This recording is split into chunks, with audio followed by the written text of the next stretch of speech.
KBLA Talk 1580 honors her memory and celebrates the legacy she left behind.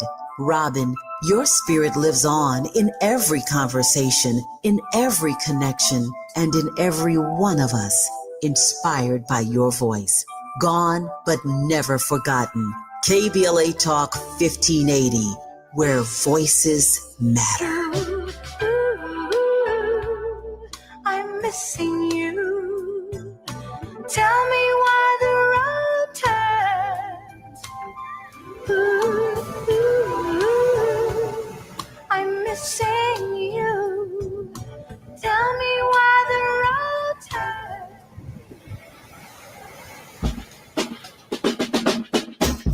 Shine, flies, no time to waste while it's passing you by. Shine, flies, be patient, 'cause good things happen in time. We gon' get it right, we gon' get it right, we gon' get it right. We gon' get it right. Protests and anthems, yes, we chanting. A movement of people, it's like we dancing to the ministry of. It's the energy of, in memory of them that we love. The trinity of the people, the peace, the power, the truth. We speak the powers even louder. We can say it blacker, we can say it prouder. A woman vice president that went to Howard. Now we talk helping black businesses, and our differences is magnificent. Bringing light to the point where the prisons is. I was told good life is where forgiveness lives. The ascension is to leave what's left behind and feed the seeds with deeds that bless the mind, caress the mind, and question justify with you and God in time are best aligned. Shine, flies, no time to waste while it's passing you by. Shine, flies, be patient, 'cause good things happen in time. We gon' get it right, we gon' get it right. We gon' get it right. We gon' get it right. How can I be a better father, son, a better grandson, honoring Fannie Lou's and the Fred Hamptons, the Harriets, the chariots that carry us to various areas that marry us to progress. Yeah, we the harvest, the lovely days and midnight marauders, even through charges and days of darkness. No, we in the hands of the greatest artists. I see it in the waters, I see it in our daughters. They can be bridges that know no borders. For so long, them folk try to ignore us. So we got the ballot boxes to vote for us. Peace to Stacey and the people of Georgia, who galvanize so that we can move forward. Steps are ordered with the presence of mind. Everything's more beautiful in time. Shine, flies, no time to waste while it's passing you by. Shine, flies, be patient, 'cause good things happen in time. We gon' get it right, we gon' get it right. We're going to get it right. We're going to get it right. We're going to get it right. We're going to get it right. You are listening to and streaming A More Perfect Union on KBLA Talk 1580. I'm Dr. Nii-Quartelai Quartey, your host and White House correspondent. I'm joining you live in afternoon drive time in LA. As always, I'm in touch, and so you be in touch. Follow me on all the social media platforms at Dr. Nii-Quartelai. Just type in Dr. Nii-Q, DRNIIQ, and there I am, fresh for you to follow. Also, be sure to download the KBLA app to listen to us live or on demand, or simply tell Alexa to play KBLA Talk 1580. That's if you're not watching us live streamed on YouTube right now. Last but not least, subscribe to A More Perfect Union podcast. That way you can be sure never to miss some of our best episodes. Now, I hope everybody had a happy Thanksgiving. I hope you were enveloped by warmth, the warmth of your family, your friends that have become like family, something good to eat. I certainly had a great time with my family here in Los Angeles celebrating Thanksgiving. We had a great time, and the good times continue because can you believe today is December 1st? It's the last month of the year. And that means the holiday season is upon us. And so don't lose yourself in the holiday season. Return to yourself in the holiday season. Don't get swept up in all the holiday hoopla. Be clear about your reason for the season. I know we certainly will. And that's why we are inviting you to join us in supporting the survivors of the Eaton Canyon fires. We are celebrating the soul of the holidays in support of Altadena and Pasadena fire survivors Monday, December 15th at 7 p.m. at the Bram Goldsmith Theater at the Wallace. Soul of the holidays. It's a joyful night of Motor City Soul, gospel, and holiday classics, also featuring an 18-piece band. How about that? An 18-piece band and holiday classics, all-star vocalist, and community choirs, all in support of the Black LA Relief and Recovery Fund, powered by KBLA Talk 1580 and the Black Freedom Fund. And so be sure to go to KBLA1580.com for all the details. We want to see you there. So again, when I talk about not getting caught up in the holiday hoopla, remembering, the reason for the season, right?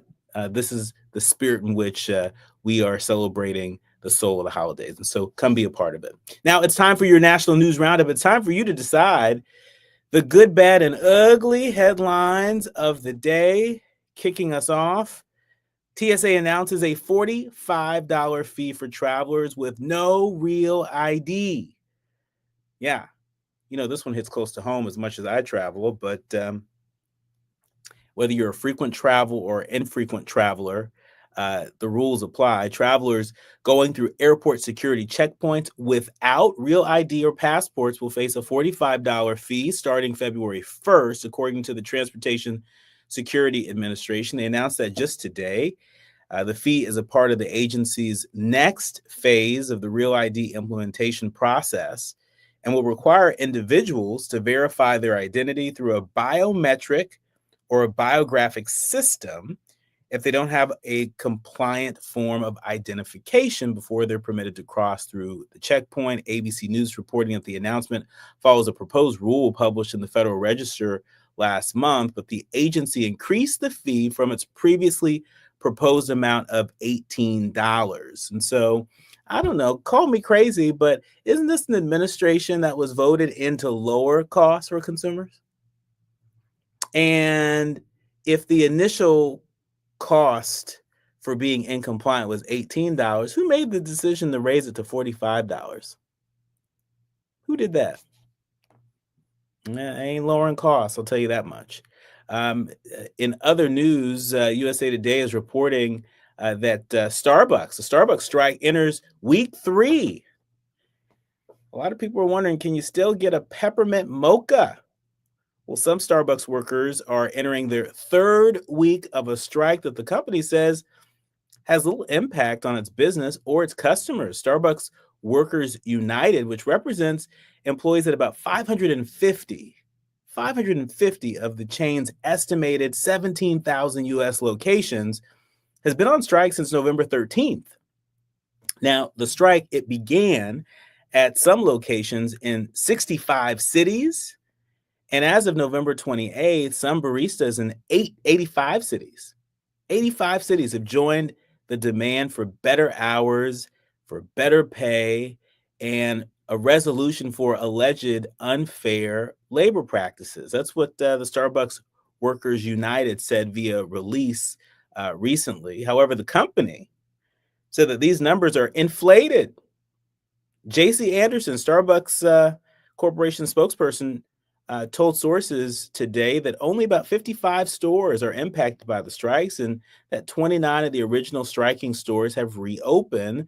The nearly 3-week-long strike has been deemed the Red Cup Rebellion, as they began on Starbucks Red Cup Day, when customers may receive a free reusable red cup with a beverage purchase. We'll continue to keep our eye on the strike. Starbucks workers saying, hey, give us better pay, give us better working conditions. We'll see who wins out here. And finally, USA Today is also reporting that the White House releases details of Trump's MRI scan, and they're saying it's perfectly normal. the White House released a statement from President Trump's physician saying that the MRI scan that Trump received during his physical was preventative and that the results were, quote, perfectly normal. The level of detailed assessment is standard for an executive physical at President Trump's age. That's what Trump's physician, Sean Barbarella, said in a statement today. Barbarella described the test as a part of a comprehensive review of Trump's heart and abdominal health, which he said are good, adding that the MRI, quotes, confirms that he remains in excellent overall health. The doctor's report comes after Trump's October medical exam, a follow-up from an April exam at Walter Reed Medical Center, which has led to ongoing questions about the care Trump was receiving and why.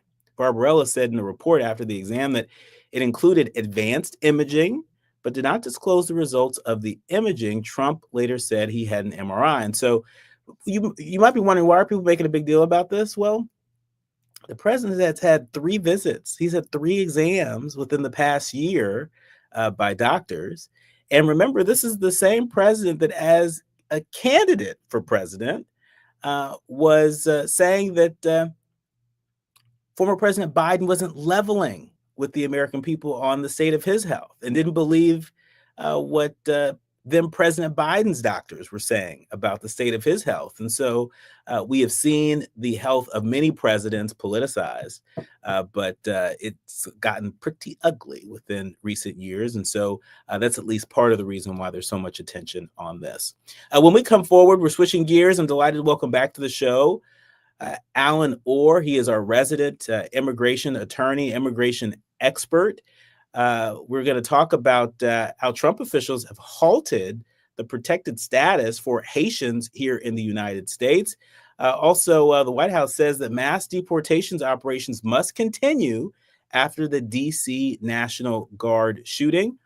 And just recently, there are a number of members of Congress, and even the Chicago Tribune got a rare look inside Broadview's ICE processing center. I'm going to share with you what they saw.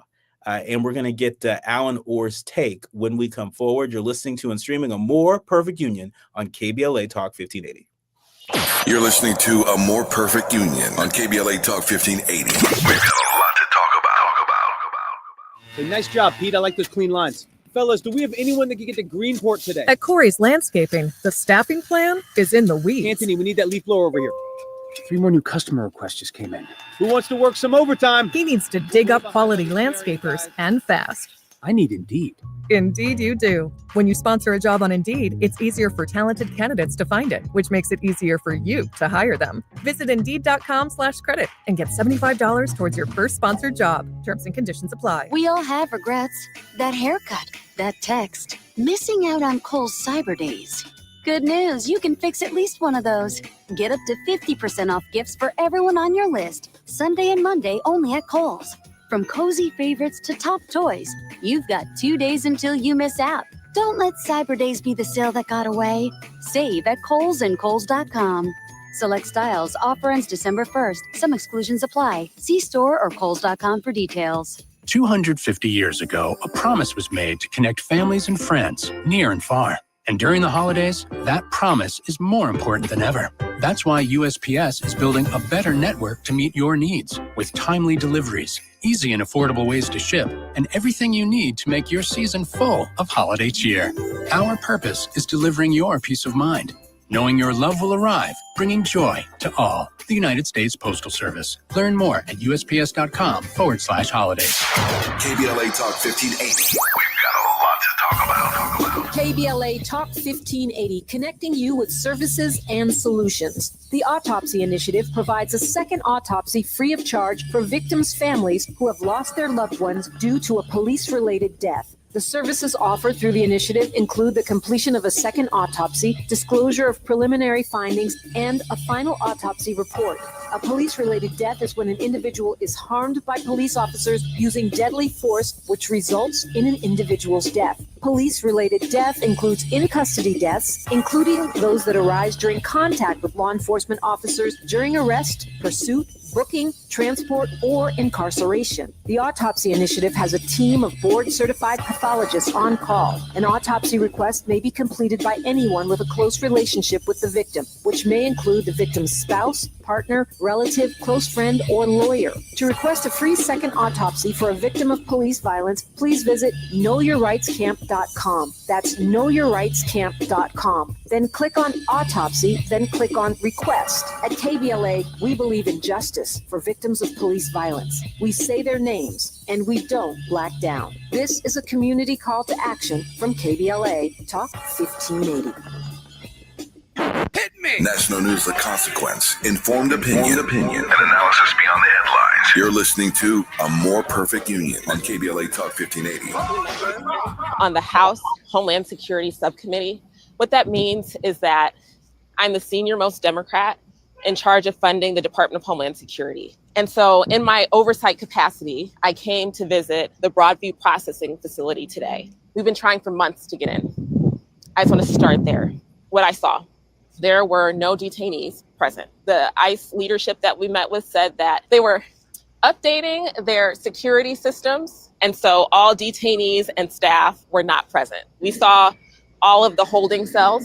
The largest, I would say, has probably 45 chairs. And then each holding cell had a toilet.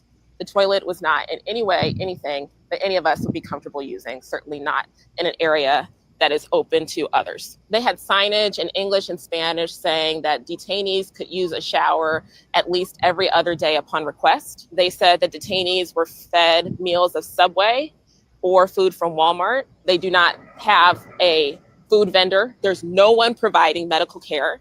They had one package of Huggies. They had some sanitary pads for menstruating women, and they had foot powder. It does not meet what I would consider to be the minimum criteria for a detention cell. And the staff people from ICE were clear with us that they are under no legal obligation to meet those criteria because this is not a detention facility. This is a processing facility. The way that immigrants and U.S. citizens have been treated here is unacceptable. And, you know, it doesn't make us more safe. You're listening to and streaming A More Perfect Union on KBLA Talk 1580. You were just listening to Representative Lauren Underwood of Illinois. She, as she mentioned at the top, is the ranking Democrat on the Homeland Security Subcommittee in the House of Representatives. She is among a very few number of people, a cadre of attorneys and the judge that had a chance to be the first outsiders to tour the building since the enforcement of Operation Midway Blitz began on September 8th. The facility that temporarily houses immigration detainees in the west suburban area of Broadview has become a lightning rod at odds with the otherwise unassuming two-story brick building. Here to help us separate the fact from the fiction, Alan Orr, Esquire. He's the founder of Orr Immigration Law, and he's our resident immigration lawyer here on A More Perfect Union. Welcome back, Alan. Hi, thank you for having me. And so you just heard this clip that Representative Underwood posted on her Instagram account. And I don't know about you, but as I listened intently as she described what she saw inside the facility, I couldn't help but wonder, was there anything that she said that amounted to cruel and unusual punishment from your vantage point? So, I mean, from my vantage point as an immigration advocate, of course, I think detention for someone who just entered the country potentially without a documentation, a civil crime, does not need any detention at all. And that's part of the conversation that's happening right now. I want to say a couple of things. First, Representative Underwood is one of the most impactful people in the House. She's passed more bills as a junior representative than most other people. So she does not do just show and boast. She has a lot of work behind the things that she does. So for her showing up and making this type of statement on her platform shows you this is a serious matter. And I believe she is a nurse or she has a background in medical facilities. So it's a little bit more than just your casual everyday person making these assessments. This is someone from the medical field looking at an establishment and making that assessment with regards to individuals who are detained. And the reason why the standard is so high for your detaining individuals is because you've decided to detain them. If you did detain them, you wouldn't have to worry about the toothbrushes, the toilet, the showers, and all those things. But when you remove someone's liberty and their freedom, then you're responsible to meet a higher level. And this is a federal facility. So there are private facilities and there are federal facilities. This is a federal facility, which means it is under our government and that they are doing this. And to me, there's no distinction between the federal and the private, except for the amount of cash that's being poured out to these institutions. But it's the same thing everywhere. And this isn't a standard that you would even find in most prisons. If you look at different prisons, about this one toilet shared by 45 people, which may be adults and minors. So we're always so concerned about minors and children and adults, but until it becomes the detention centers, right? Until it becomes the young girls in detention centers. So we need to keep that same energy with regards to our respective person, regardless of if they're an immigrant, documented or undocumented, or in the United States. And just so that we know, even United States citizens who are caught up in this may go through that facility for processing until they're able to clear themselves, because it takes some time. As we saw with the Texas individual, it took a week for them to say, oh my God, yeah, he's a United States citizen, and they let him go. I think it's a really important point, and we're going to continue to hammer this every chance we get. That this isn't just happening to individuals that pose some sort of criminal risk to the broader public, as the administration would have us believe. This is happening to people who are in process. They're in the process of getting their immigration papers. This is happening to people that are also American citizens.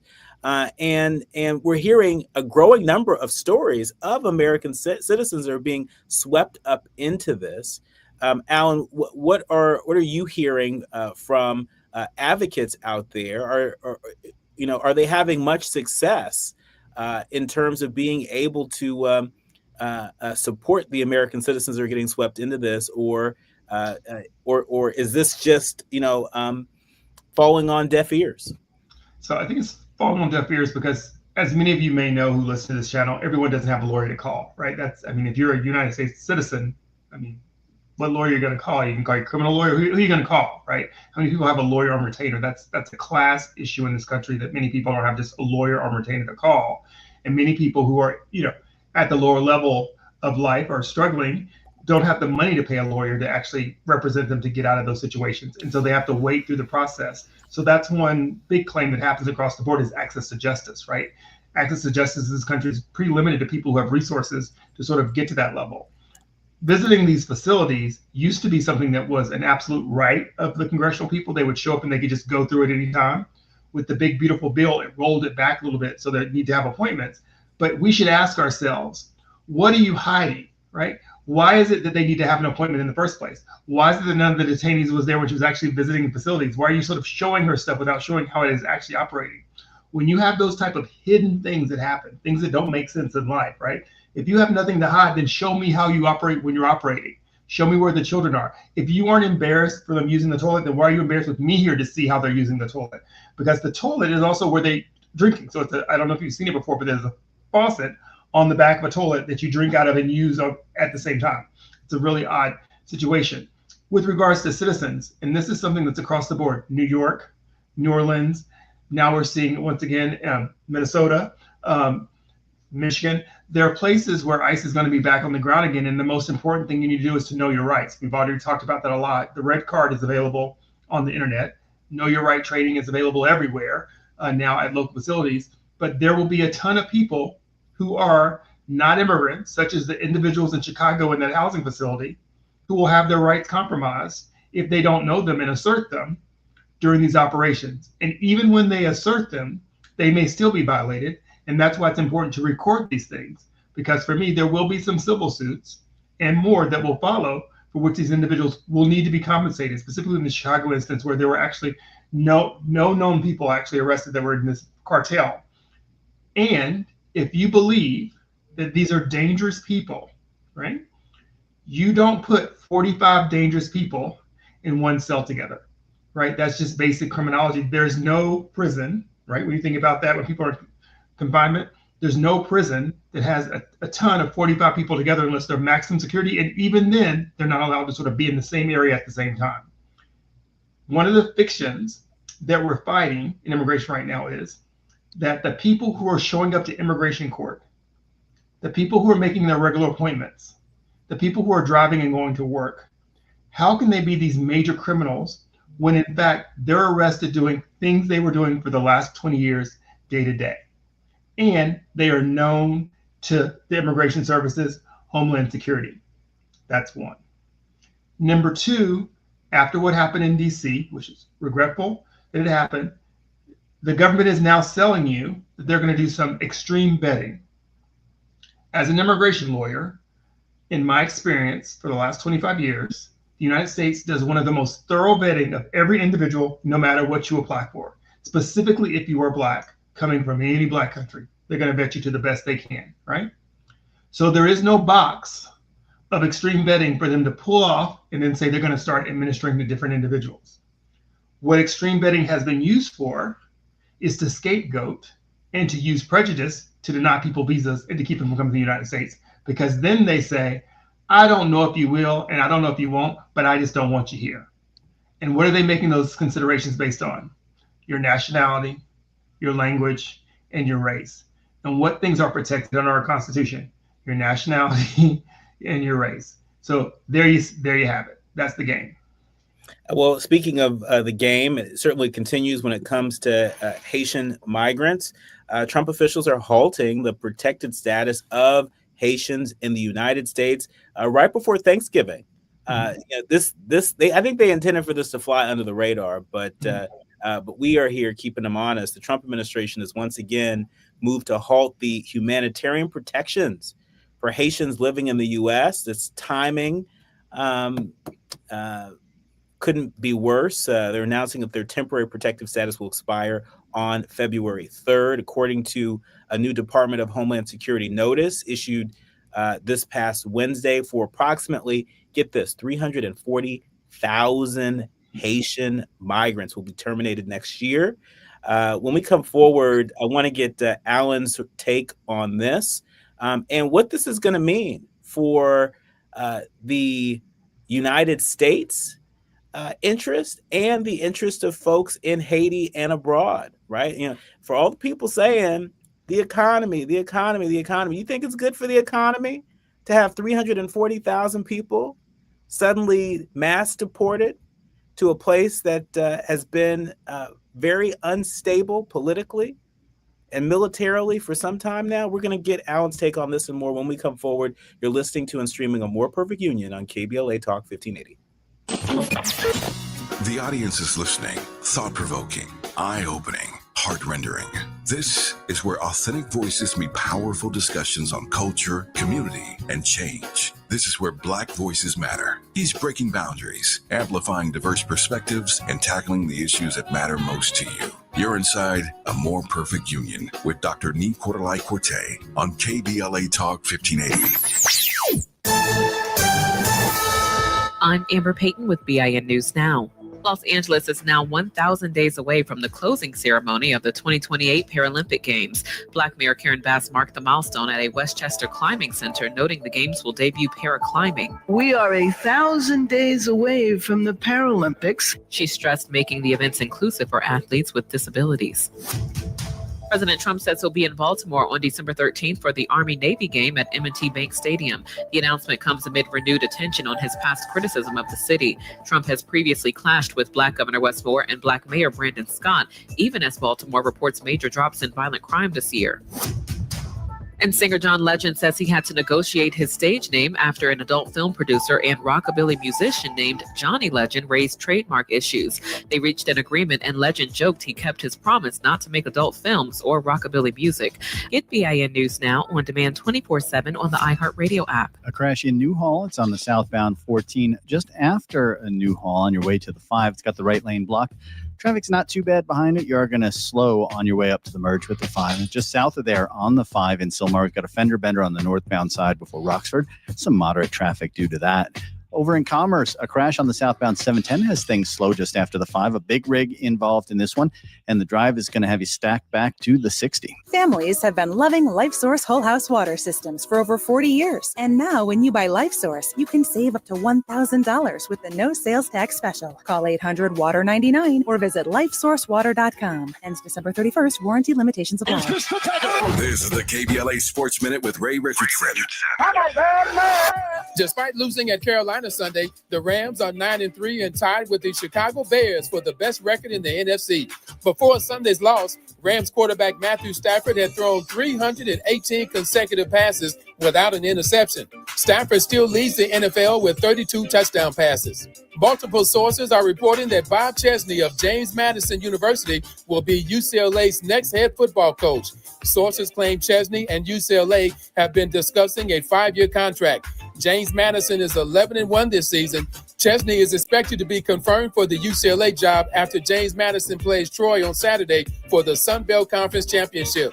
HBCU Southern University introduced Pro Football Hall of Fame running back Marshall Faulk Monday morning as their new head coach. Faulk was the running backs coach at Colorado with Deion Sanders. No debates, no speculation, just the info you need. That's your KBLA Sports Minute. I'm Ray Richardson on KBLA Talk 1580. KBLA Talk 1580 remembers Robin Ayers on the 1-year anniversary of her passing. 1 year ago this week, we lost a remarkable and vibrant voice. Robin Ayers touched countless lives through her passion, her love, her service, and her smile, which you could see through the radio. KBLA Talk 1580 honors her memory and celebrates the legacy she left behind. Robin, your spirit lives on in every conversation, in every connection, and in every one of us, inspired by your voice. Gone, but never forgotten. KBLA Talk 1580, where voices matter. I'm missing you. Tell me why the road turns. I'm missing you. Tell me why the road turns. It's never too early to start talking about money in realistic ways with your kids.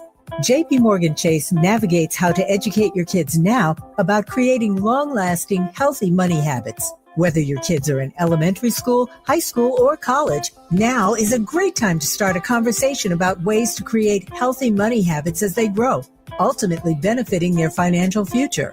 Talking about money in a realistic way to support your kids' lifestyle and dreams, your first banking account geared towards high school or college. It's never too early. Explaining the basics, what you earn and what you spend, building financial confidence starts with getting organized. Learning and practicing vital money skills now will stay with them for life. Tools they will have to stay on top of their finances and achieve their goals. This segment is sponsored by JP Morgan Chase.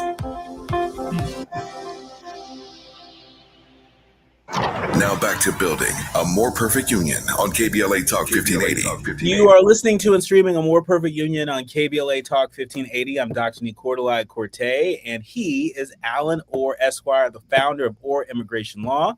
He is our resident immigration lawyer, immigration expert. And Alan, before the break, I was talking about how Trump officials have halted the protective status of Haitians. This is going to impact approximately 340,000 Haitian migrants whose temporary protective status will be terminated early next year. Talk to us about the cascading effect this is going to have politically, economically, and ultimately how this may undermine our national security interest. Okay, so let's start with the practical part because, I specialize sort of in Black immigrants and I care. While TPS has ended, it doesn't end every possibility for those individuals remaining in the United States. Many of those people who came to the United States in temporary protective status or that were paroled in, and that parole has already ended before and TPS is now ending, probably and should have, if capable to, have filed an asylum case in the United States, which will be able to prolong their stay in the United States even if the TPS is ended. So it's always important in immigration to make sure you have as many trains running for status as possible. So hopefully many of those immigrants were possible or capable of filing asylum claims, which once again just shifts the burden in the immigration system from a temporary visa to a permanent visa and a larger backlog. Many of them might not have filed asylum cases if the TPS wasn't ended. So that's an administrative burden the government's putting on itself to sort of do. One, Haiti has a do not travel alert from the State Department. Haiti does not have an official leadership. The UN is currently right now in Haiti doing peacekeeping missions with troops from the African nation, from Kenya, I believe. And they're constantly going back and forth between the gangs as to who controls the major cities. Haiti is more than just Port-au-Prince, but Port-au-Prince has been under siege from some time, and the children there have not had school and are in famine. So it is not a time to return individuals to Haiti, even though the concept of temporary status, meaning they probably have already done 18 months at least, it's longer than 18 months. So maybe we should rename it to humanitarian status. And the answer isn't, well, we need to take more people from Haiti right now, but you don't have to return the people that are here. That's the main issue. Those 300,000 people are embedded in our society. So if you were to remove 300,000 people overnight from paying rent, shopping at the grocery stores, supporting communities, think of Springfield, where all those Haitians were working at all those plants there that had TPS, that were keeping those plants open. If they lose their work authorization, that's going to shut those towns down.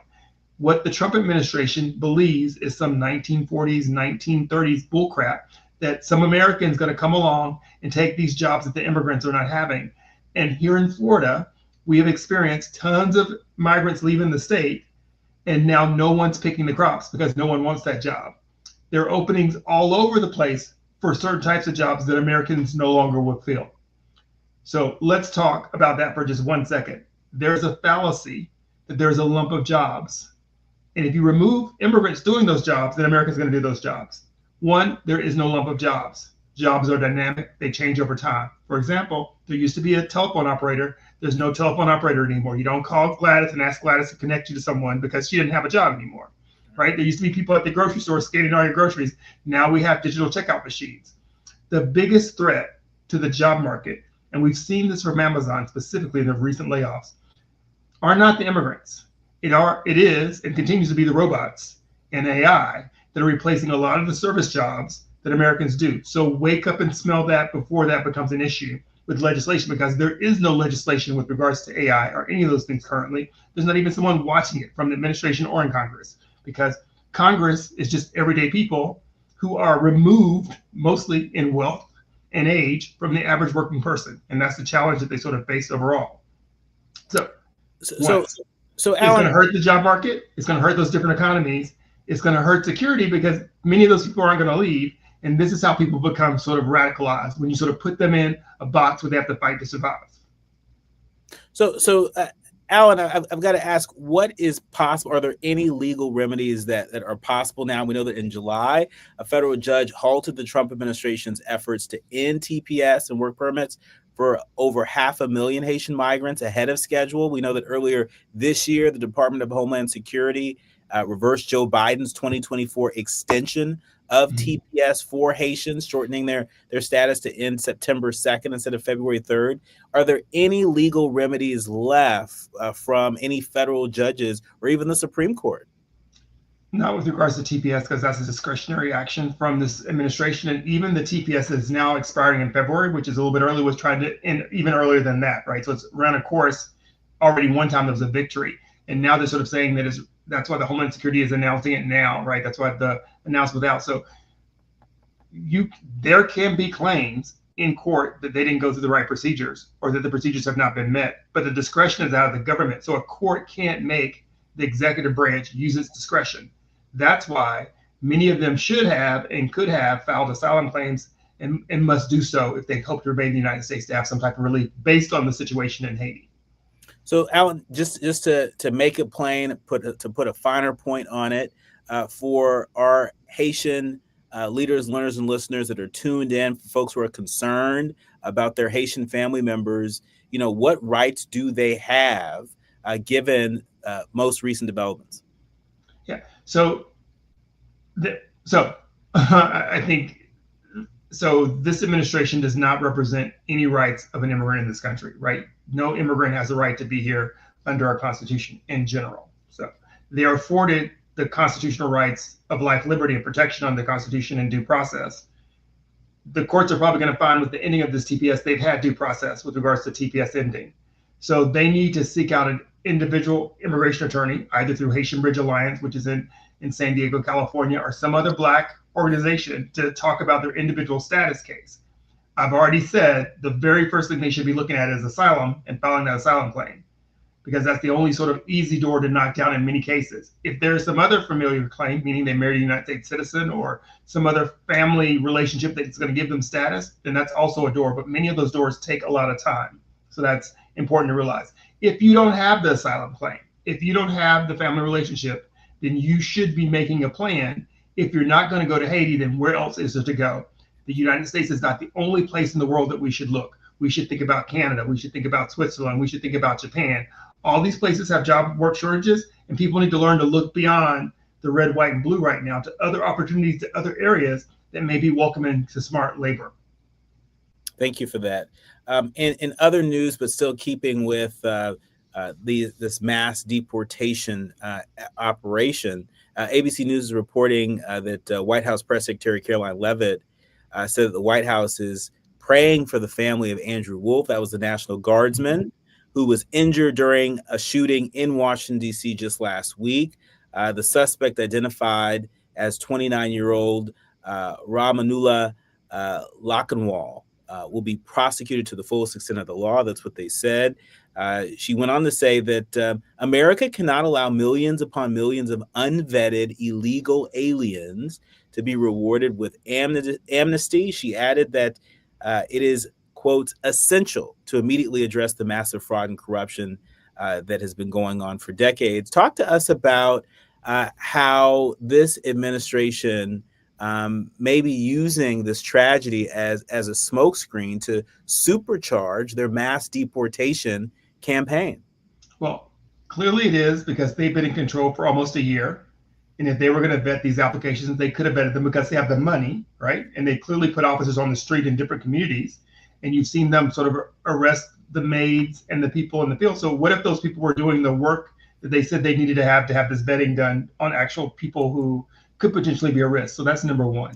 Number two, the president does not have the power to freeze immigration from any country forever. Those are travel bans that's already been litigated. It's already shown that even within those travel bans there are exceptions. So therefore he can do it for a limited time under 212F. So that's number one. This whole freeze on immigration doesn't work from every country for a long time. That's going to be litigated as soon as we see that happen. Pausing the applications in the United States, the processing of the applications, he can control sort of the processing times of applications. So applications may take longer and they may choose to review some other cases. The president of the United States does not have the power to denaturalize any person in the United States.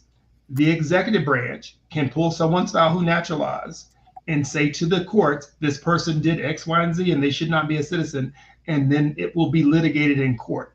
It is costly, it is rarely done, and it is a very high standard, because the last time an administration tried this denaturalization stuff, Congress said it's political, and we want to make sure that when a president or an administration tries to denaturalize people, the standard is high. So even for this administration to sell either of those things, normal immigration for these countries, denaturalizing people, it is a scare tactic that is telling you exactly what they want to do. So they're absolutely using what happened in DC to do what they wanted to do anyway. They were already reviewing 200,000 refugee applications before that happened, right? Why, if it was an issue, you're almost 10 months into your administration, why are you now announcing that you're going to re-review these applications? It is expensive. And here's the primary thing from a security issue that people in DC should know. When everyone is a target, no one is a target. So it's not really smart policing or angling it anyway to sort of say we're going to do this whole group of people. That's why we stand in line at the airport with TSA, right? Those things don't prove, right? It is a turn to say, okay, you have to go through TSA. But if somebody wants to do something, they're going to be able to do it because they're going to be able to realize the system. Security isn't a minute thing where you say, I'm going to look at this X, Y, and Z. And the last thing, the most important thing is when you go in and you bomb a country and you kill everybody there through raid and war, there are a lot of documents that are going to be destroyed in those bombs. And therefore, you can't say to people, can you give me this document that doesn't exist because of the war you caused there? I mean, it's a shame because there are folks from Afghanistan and from other parts of the world that are rightfully applying for visas, rightfully applying for asylum, and the fact that this one shooter has brought that process, at least for Afghanistan for now, to a screeching halt it seems like a foolish foreign policy because, who's to say that there won't be another shooting or, God forbid, another tragedy that takes place in the United States from, an immigrant from another country. So is the reaction from the United States to now halt any visas or any asylum claims, from said country so that folks can go through even more extreme vetting? There's no technology that has extreme vetting, right? This is not the Minority Report, and we can take a blood sample and be a predictive of human nature. So that's the most important thing to realize. There is no test to do predictability. And what we have seen from DHS today is that the person was fine in the vetting, that person was radicalized in the United States because they must have suffered some issues here. So if you can't vet for the future, then this sort of conversation is lost. And it's just a waste of time. We're talking about the wrong thing. What we should be talking about is, are the resources from our Homeland Security being focused on the people who are real threats, or are we just deporting people for numbers? And when you look at the news and you're deporting a 19-year-old student from a school and a nurse and a woman who's been here for 30 years, you tell me what the solution or what the answer to that question is. And I think you bring up a really important point. I don't think we talk enough about how folks are being radicalized both here at home and abroad. I was just talking to a friend the other day, and it's as if that language is only used to describe terrorists, people we deem terrorists from certain parts of the world. We don't talk about the shooter of Charlie Kirk as somebody who might have been radicalized. We don't talk about folks, who are really in deep to the MAGA ideology, for example. We don't talk about them as being radicalized.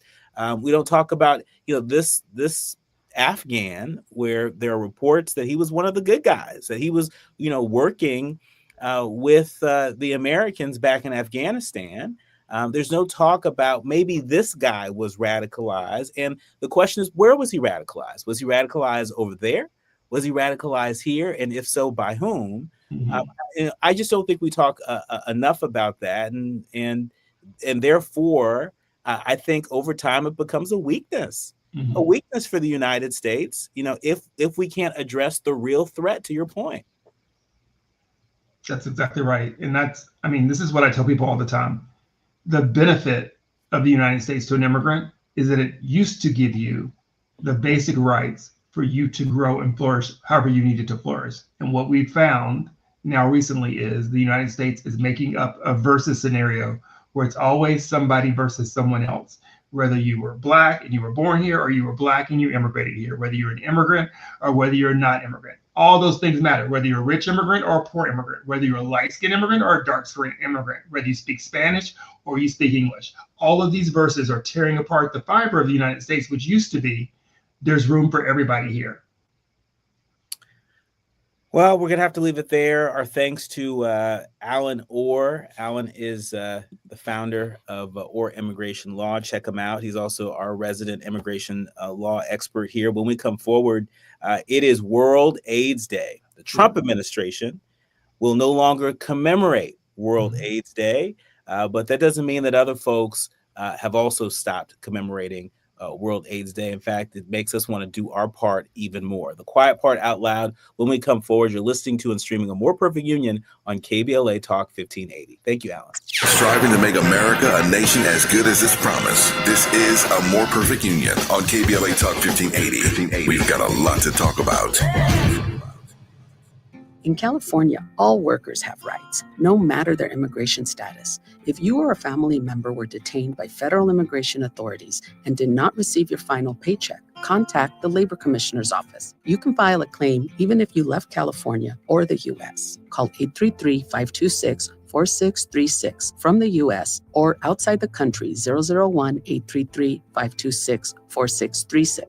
Document wage theft and report it to the Labor Commissioner's office.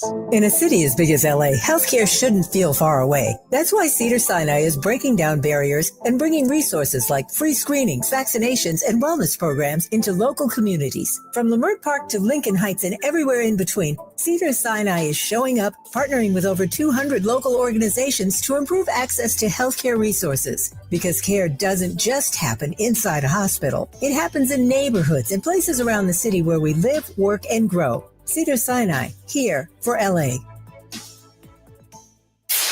KBLA Talk 1580. We've got a lot to talk about.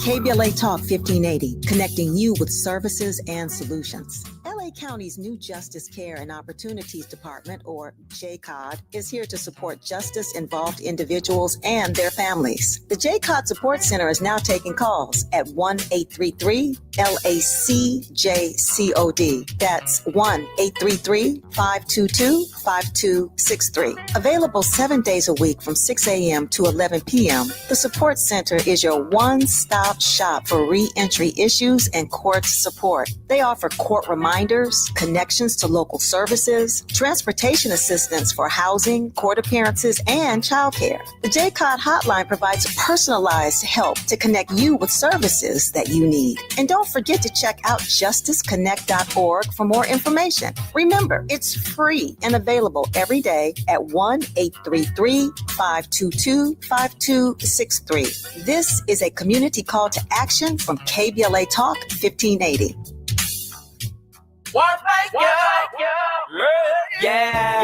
The California Crusader newspaper would like to thank all of our subscribers for their support throughout the years, proudly serving the South Los Angeles and South Bay areas for more than 40 years. The California Crusader is a multicultural, Black-owned, adjudicated newspaper that focuses on providing newsworthy information to the people in our community.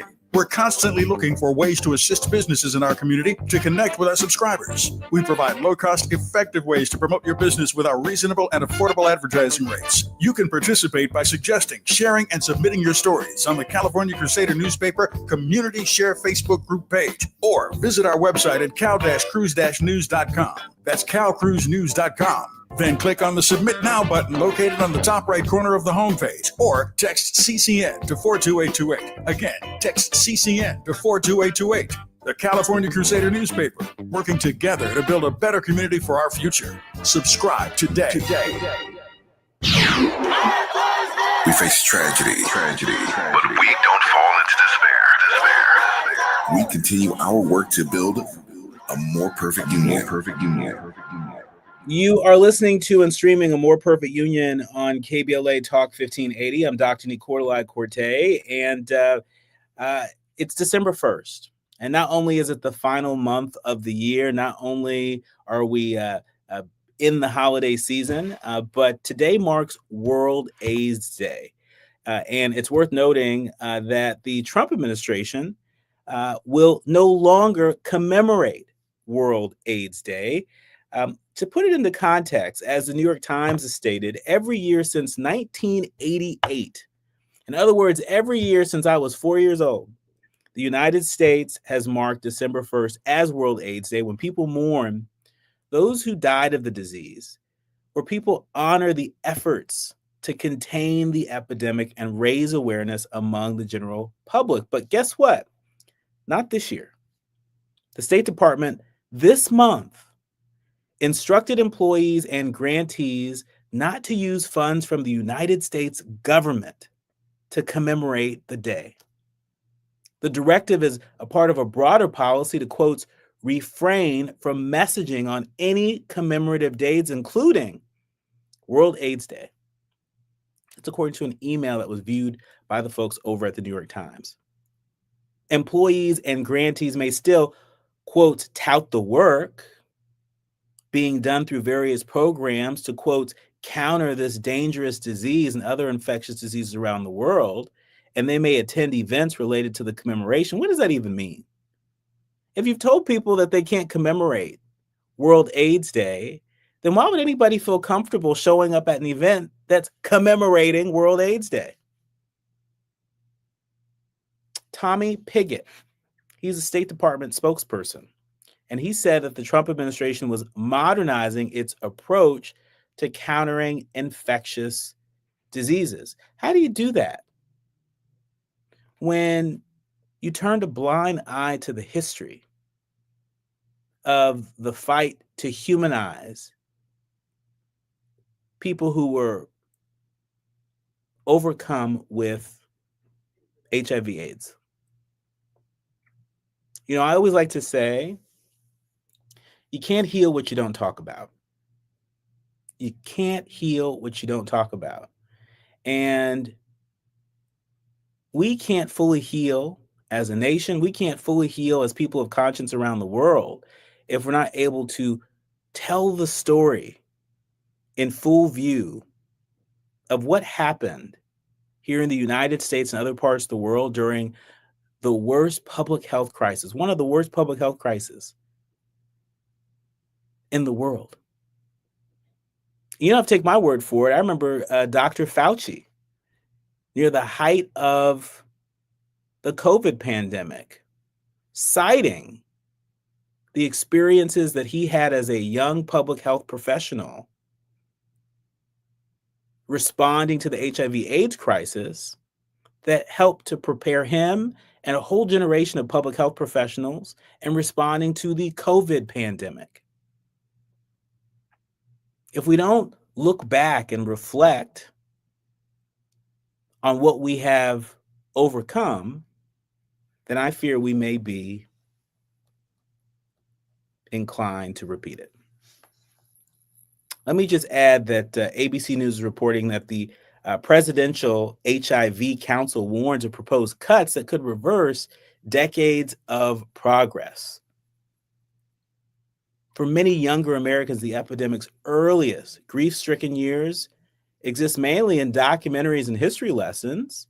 They have grown up in a world of antiretroviral therapy, prevention medication, and the possibility of an undetectable viral load. And as the country marks World AIDS Day, advocates warn that the distance from the early epidemic years can obscure how fragile progress remains. And with Congress still negotiating next year's budget, proposed cuts to HIV programs have heightened this concern.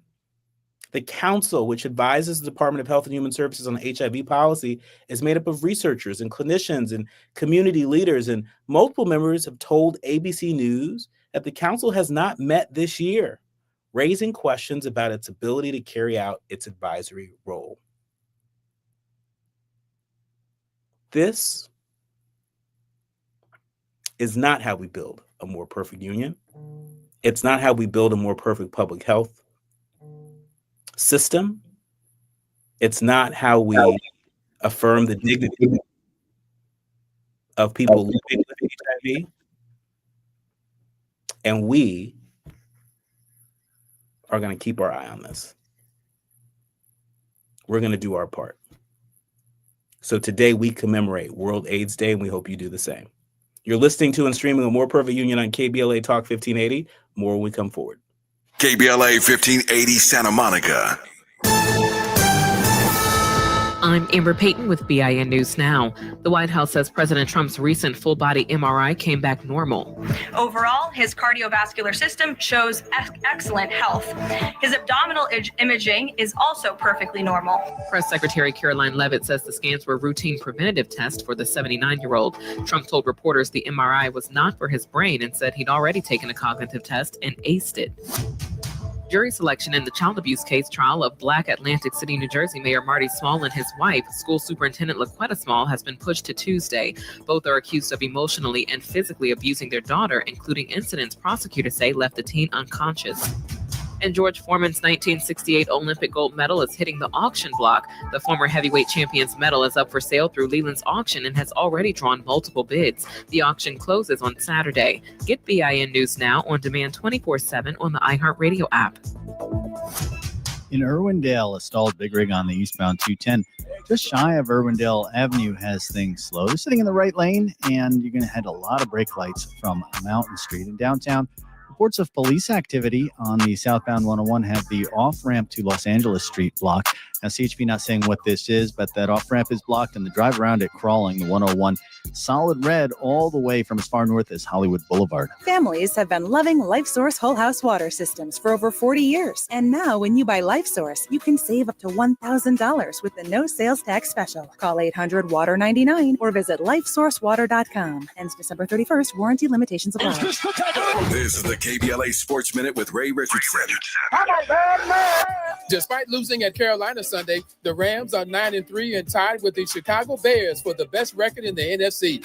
Before Sunday's loss, Rams quarterback Matthew Stafford had thrown 318 consecutive passes without an interception. Stafford still leads the NFL with 32 touchdown passes.